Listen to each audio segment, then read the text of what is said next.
Bonjour, on m'a demandé de faire une vidéo sur je veux que papa ou je veux que maman. Alors, je vous ai déjà expliqué que les bébés sont des petits avions et nous sommes leur porte-avions. Le papa, la maman et puis éventuellement la nounou, les grands-parents. Mais surtout, c'est la maman, le papa. Et donc, l'enfant, il sait très très bien à qui il a affaire. Et d'ailleurs, vous savez très bien que chez les grands-parents, tout va bien se passer. Puis dès que vous arrivez, il se passe des choses et on vous dit « Ah, mais ils étaient tout sages et puis dès que tu arrives, gna. » Donc ça, c'est normal. C'est vous le porte-avions principal, c'est vous qui sécurisez le mieux votre enfant. Donc ça, c'est papa-maman par rapport aux autres. Ensuite, on a une différence entre papa et maman. Bien sûr qu'il y a une différence entre papa et maman. Et c'est surtout, voilà, ça dépend des moments. Dire que la petite enfance jusqu'à 9 mois, c'est surtout la maman qui va le mieux sécuriser le bébé parce que c'est souvent elle qui s'occupe des nuits. C'est le fait de s'occuper de l'enfant la nuit qui va rendre le porte-avions principal par rapport à l'autre.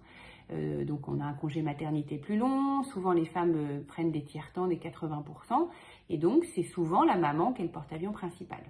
Et puis à 9 mois, l'enfant il veut plus découvrir le monde, plus explorer, et donc là le papa il va lui faire du toboggan, le prendre par les pieds, faire des trucs de fou. Donc ça peut être aussi je veux que papa parce que je veux plus découvrir le monde. Et puis après, en grandissant, il y a d'autres choses qui se passent. Donc il faut apprendre, et c'est très très dur en tant que parent, à se dire qu'en fonction des moments de la vie de votre enfant, il a plus besoin du porte-avions maman et plus besoin du porte-avions de papa, et que c'est des phases et que ça ne dure pas toute la vie de l'enfant. Par contre, donc ça c'est pour votre enfant, lui c'est super, il a le choix en plus, je veux que papa, je veux que maman, il prend ce qui est bon pour lui, il répond à ses besoins. Voilà, super la vidéo. Sauf que quand on est la maman et qui dit je veux que le papa ou l'inverse, eh ben c'est très très dur à vivre. Donc il ne faut pas en faire une affaire personnelle. Il faut se dire que c'est une évolution de son développement et puis que ça va passer, que rien n'est permanent et qu'ensuite ce sera votre tour.